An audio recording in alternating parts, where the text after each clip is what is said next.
My son looked me straight in the eyes and said, "You can't treat me like a little kid anymore." And he was right. Kind of. Because he was right that something needed to change, but he was wrong about what. And that distinction between what our teenagers think they need from us and what they actually need is what this video is all about. Hi, I'm Avital. I'm the mother of 5, I'm the founder of HiFam, and I have tweens and teens at home with me right now. I have made all 3 of the mistakes that I'm about to outline for you myself before I understood what was happening. But I'm making this video so that you can leapfrog over my experience and avoid these teen traps. Now stay with me because the third one is one that most parents never see coming, and it's probably happening in your home right now. Quick note is that I'm going to use the word teen, but I'm referring to tweens and teens. So really anywhere from 10 plus, and in some cases even as early as 9. Look, here's the thing. No one is worried about their 6-year-old becoming radicalized. Nobody lies awake at night worrying that their 4-year-old is going to fall into self-harm or develop an addiction or disappear into some dark corner of the internet that you can't follow them into. But at 10, 11, 12, that changes. Suddenly the stakes are real. The rebellion isn't cute anymore, it's worrying. The withdrawal isn't a phase that you can just wait out.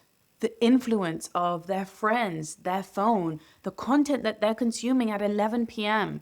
It's not background noise or things that you can just limit so easily anymore. It's really forming and shaping the adults they're about to become.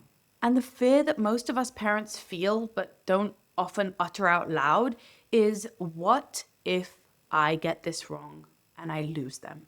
But lose them like something happened and they fell in with the wrong gang or developed really bad character traits or made really poor life choices. And I didn't see it coming because by the time I noticed, they stopped letting me in. That fear is not irrational. It's completely appropriate. Most of us parents of teens feel the stakes getting bigger. We know that mistakes that you make when you're 7 or 8, like social faux pas or little rebellions or poor choices or missed opportunities or even bad behaviors, are low stakes. You can fix them, you can apologize, you can repair, and you'll be forgiven because you're a little child. You have massive plasticity and you're forever malleable at those ages. But most of us also have this gut-wrenching intuition that the teen years are really formative. And that the life choices you make socially, academically, emotionally, physically during this time will set you on a course for your adulthood. What's more is that most of us know that teens often tend to rebel and often tend to pull away from their parents. And yes, that separation is healthy and normal, but also quite scary. Like, what if we lose them in the sense of losing our connection with them? You and I both know that connection still matters enormously with teens. They need your warmth, your presence, your relationship, and your bond actually matters more, not less than ever before. But you probably also suspect that warmth alone cannot protect them. Just being a loving, soft landing space, a squishy hug, and a cheerleader in their corner will not actually bolster them and protect them from the dangers that they face as teenagers. Because empathy alone, without leadership, just leaves them exposed to all the things that we're so afraid of. Now don't worry, you don't need to become harsh or distant. On the contrary, we need that warmth and that bond and that connection, but it does become even harder to get through. And some teens will withdraw, will become sullen, will sulk, or will actually kind of lock you out of their life if you're not careful. So we need to become the kind of parent who can hold them close and hold the line at the same time, because they do still really need those boundaries. And some of us have learned it the hard way, but you're not going to, because I'm going to outline the 3 mistakes that we make the most when it comes to teens. Now, before I outline mistake number 1, I just have to share with you that even though I've been coaching parents from over 100 countries around the world for over a decade, I've read dozens of books, and I've been raising 5 children of my own, I was super underprepared for the massive change, the big transition and transformation that tweenhood and teenhood would take. I felt really blindsided that my cute little kid had suddenly become a sullen, sulky teenager, and I did not feel equipped to know what to do with it. I felt like all the tools were still good and useful, but they were just too small to apply to this massive challenge. So the tools are still the same tools, but they do need to be adjusted. And I didn't quite get that in time. It took me a moment to find my footing. And so I made all these mistakes. And let me outline them for you right now. Mistake number one, we let go right when they need us to hold on.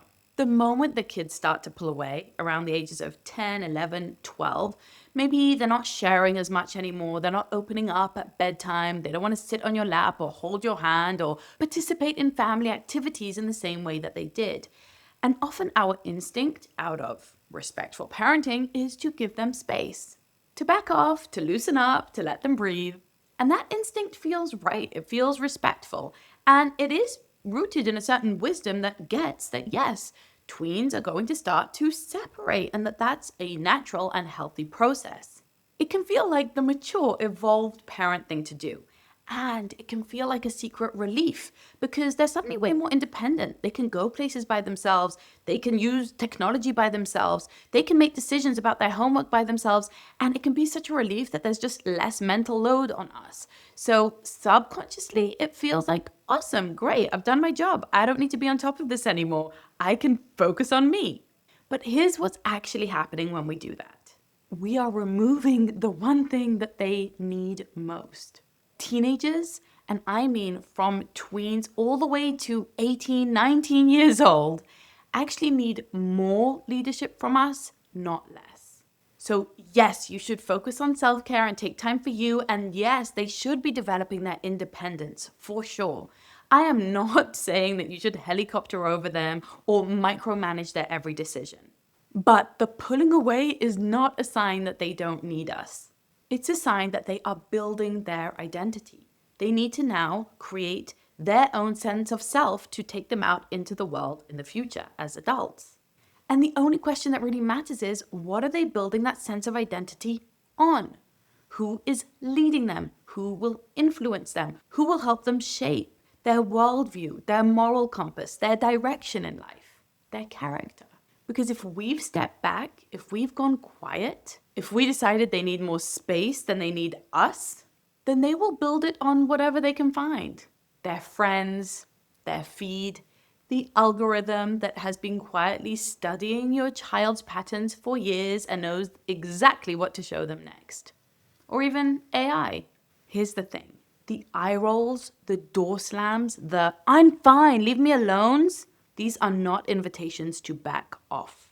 They're tests. Your child wants to know, are you still here? Are you still steady? Do you still mean it? Like my son telling me that I couldn't treat him like a little kid. That was a test. He wasn't asking me to disappear. He was asking me to level up. So he was right that I couldn't parent him like a little kid anymore. Parenting teens demands a whole different set of tools. But he was wrong that I should just back off and let him make his own decisions entirely. Parenting teens still means guiding them. So the parents who navigate the teen years well are not the parents who just give the most space. They're the ones who stay in the room and adjust their approach. Now don't worry, because we go deep on what this actually looks like inside the program. I will guide you step by step. And I can warn you that some of it is really counterintuitive and countercultural. But let's move on to mistake number 2. This one, I see breaking relationships between teenagers and their parents more than anything else. And honestly, it almost broke mine. We make it about us when it has nothing to do with us. Your teenager is rude to you, dismissive, disrespectful, talks back, sometimes cruel in a way that only someone who knows you completely can be cruel. The kid who used to save you a seat, who wanted to show you everything, who fell asleep in your arms, now acts like your presence is a mild inconvenience or a major embarrassment. And so we do what any human would do. We take it personally. We naturally get hurt, we get defensive, we get triggered. We either snap back or we shrink away crying into our pillows. And many of us teenage parents start walking on eggshells in our own homes, scared of the tripwire that's going to make your teenager erupt next. And then the connection That thing that we're most scared of losing starts to fray. But here is what I need you to understand. Their behavior is not about you. And this is the part that will really change how you parent. It's not about them either. Trust me, it is so easy to feel like you failed. Like all of those years and all of the books and the courses and the gentle parenting and the Montessori didn't work. How could it be that I have raised someone who would talk to me this way to their mother? It's so easy to spiral into feelings of guilt, shame, disappointment, and even downright despair at how your child is acting. I know I spent countless nights wondering what I had done wrong, racking my brain for a reason for the selfishness or the thoughtlessness or the cruelty sometimes. You might be super anxious about your teen being lazy, lacking ambition, lacking grit and resilience, being rude. But I want you to press pause on all that anxiety and listen to me clearly when I say this. There is something happening inside the teenage brain that is biological, predictable, and almost never talked about in parenting content for some reason. It is something that the moment I learned it and understood it, I felt supreme relief. And it really helped me to get triggered so much less and feel so much more relaxed and trusting. Not because I'm a patient saint, but because I finally really understood the root cause of what I was dealing with. And it helped me see my teenagers completely differently.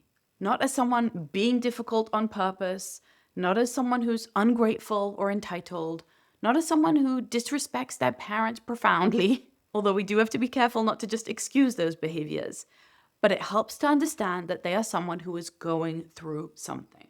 And it's something that they don't fully control or fully choose.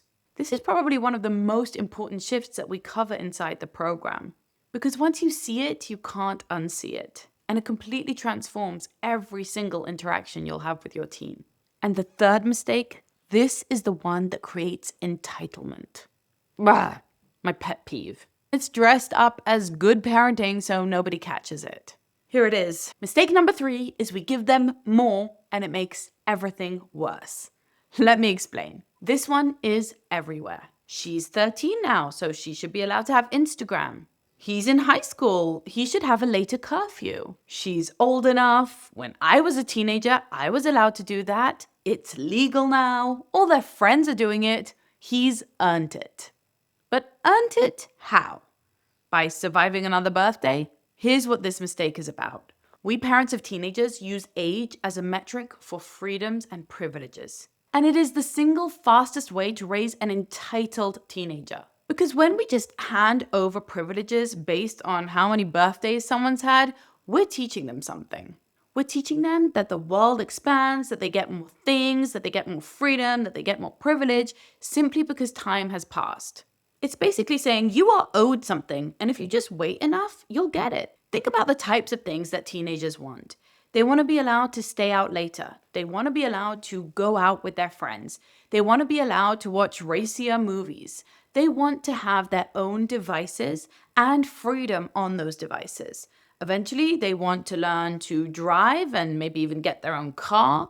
They want to have all sorts of adult privileges. And many teenagers unlock these privileges simply as a matter of age. When you're a certain age, we'll allow you to make your own YouTube channel, or we'll allow you to choose your own clothes, or you won't have to be in bed by 9 anymore. That teaches them that effort and character and showing up have nothing to do with privileges and freedom. It teaches them that the world owes them something, that they're entitled to it simply because they've hit that age. And then we wonder why they have no drive, no initiative, no sense of working for anything. You know, boomers and millennials really love to complain about Gen Z and Gen X and Gen Alpha. I get it. We criticize them for their lack of work ethic or for their entitlement. But we're the ones raising them, and they're getting those messages from somewhere. Here's the deal. Freedom is not a birthday present. Privilege doesn't just unlock because of your age. That might be true for voting, but it's not true inside your household. In fact, it has to be linked to something else entirely. Something that they can actually control and contribute to. Something that builds that strong character that we're trying to grow. And when you make that switch, the entitlement will start to dissolve. The motivation shows up, the discipline, the grit, the resilience, and even the respect. Respect for you, respect for your time, respect for your money and your energy, respect for your household and your home and your values. Suddenly, you're not fighting about everything because the rules make sense to both of you. The exact framework for how to do this, what to link freedom to, how to introduce it, what to say when they push back hard, that's what we work through inside the program. So, 3 mistakes: letting go just when they need us to hold on, making their behavior about us and taking it personally when it isn't, and handing over freedom based on age instead of what actually matters. None of these come from bad parenting. In fact, they come from a lot of good intentions. But the truth is that the road to teenage hell is paved with good parenting intentions. I want you to picture this. It's Tuesday evening. Your teenager says something dismissive or rude at dinner. And instead of snapping and getting triggered, losing it, or just withdrawing and shrinking away, you know exactly how to handle it. You know just what to do. You're not reacting, you're leading. And you go to bed at night and think, I knew what I was doing today. Maybe I wasn't perfect, but I was intentional and I handled that pretty well, if I say so myself. That's what changes. And I want to tell you one more really important thing before I outline what I've built for you. It's not too late. Whether your child is 9 or 17, whether things are smooth right now or you're right in the thick of something very hard. Remember, my son was right that something needed to change, but he was wrong that I just needed to back off and do less. I've spent the last few years going deep on this, researching the evidence-based, cutting-edge scientific knowledge that we have about teenage brain development behaviors and what they need most from their parents, and blending that with ancient wisdom and common sense, which seems to be in short supply these days. And the bottom line is this: you have more influence than you think. Your teenager does need you to show up and lead them. They need your connection, they need your warmth, and they need your boundaries. And that's why I built a program called Studio Teen. It's a membership for parents of kids age 10 and up. And it's built specifically for the tween and teen years. I'll link it below. Here's what's inside. Every month, you will get a curriculum on how to create your family culture, adapted specifically for the tween and teen years. The years where everything you know and everything you've built gets really tested. Live coaching with me where we get into the real questions. The ones that you're too afraid to Google, the ones that you don't even want to speak out loud, the ones that haven't even come up yet. You will have an address, a place to go, a room with a door open to you. In our office hours, we'll talk about the phone, the silence, online behaviors, the child who is completely changed, the social challenges, puberty and the physical changes, and the conversations you know you need to have, but you don't even know how to start, and community. When you join the Studio Teen, you're joining a community of some of the most incredible parents on the planet. We have thousands of members from all over the world and from all walks of life. But what we all share in common is that we're here to build a strong family culture and provide real warm leadership for our children. So if you're ready to become an inspiring leader for your children, then you're already one of us. The curriculum, the coaching, and the community all working together in tandem to give you the full support. Because teens are extra, and you deserve and need extra support in these years. That's why the Studio Teen is built, to help you to build exactly what your teenager needs most right now. A strong family culture that holds everything together. Even and especially when they're testing every edge of it. Go to highfam.com/teen to sign up. Now, just before you go over there, I want to say something about the investment. Unfortunately, parents often have to spend thousands on therapy with their teenagers when things go wrong. This is not therapy. This is the preventative thing that you do so that hopefully you don't have to get there. And I want you to think about something else. A year is a really long time for a teenager. A lot can happen. They're changing dramatically and drastically. Sometimes they grow a whole inch within the space of a month. At 11, they're still yours in a way that they won't be at 12. At 13, they're forming the identity and friendships that they'll carry into adulthood. And by the age of 15, the decisions that they make have real-world consequences. The window doesn't close all at once. It closes gradually, one step at a time, 1 year at a time. And sadly, the parents who look back and wish they'd done something differently, they always say the same thing. They say, I thought I had more time. But if you're parenting a tween or teen, you have the time now. Use it. hifam.com/teen. Link is below. Or just comment teen somewhere around this video and we'll send you all the details. I started by sharing that my son told me I can't treat him like a little child anymore. And I want you to know that through the same process that I'm going to teach you inside the Studio Teen, I don't treat him like a little child anymore. Now I parent him like a teenager. That means that I'm no longer making these 3 key mistakes. I'm not letting go when he really needs me to hold on. I'm not making his behavior about me when it isn't. I'm not taking it personally. And I'm handing over freedoms, but based on what actually matters, not just based on his age. Those changes might sound really simple now that I'm just sharing them with you in retrospect, but they took me so many long, teary conversations with my husband and so much research and soul searching to figure out. I had to learn them the hard way, and I can't pretend that our relationship didn't take a few really hard knocks in the process. But I don't want that for you. My mission here at HiFam has always been to help you to build a strong family culture. And parenting teens in this way actually makes the relationship so much stronger. Better than before even. Not because we give our teens everything that they ask for, but because we finally actually understand what they need.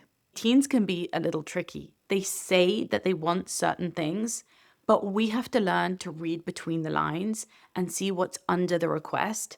We have to understand the real need behind what they say they want. So when my son says, I want you to treat me like a grown-up, I want you to leave me alone, I want you to back off, he doesn't quite mean those exact words. And it can be so confusing and tricky because they can look like grown-ups, they can use adult language, they can be really sophisticated in so many ways, but they are still children. And they do still need our leadership and our wisdom to be able to discern and actually figure out what the real thing they need is behind and underneath all those wants. And that's especially hard when they're emotional and volatile and disrespectful.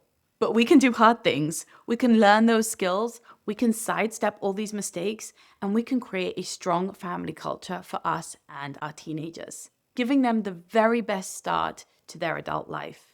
That's what I want for you and your teen. Now, leave me your comment below with your key takeaway from this video and the word teen if you want that link to the HiFam Studio Teen program. I would love to see you on the inside. I cannot wait to get started. Now, if you have any questions about teen parenting or about the Studio Teen program, make sure to leave them below. I read every single one and try to respond to as many as I can. So stay tuned for that. And if this helped you, make sure to like, subscribe, and share it with a parent you know who needs it. You probably already know who that is. Bye, I'll see you in the next one.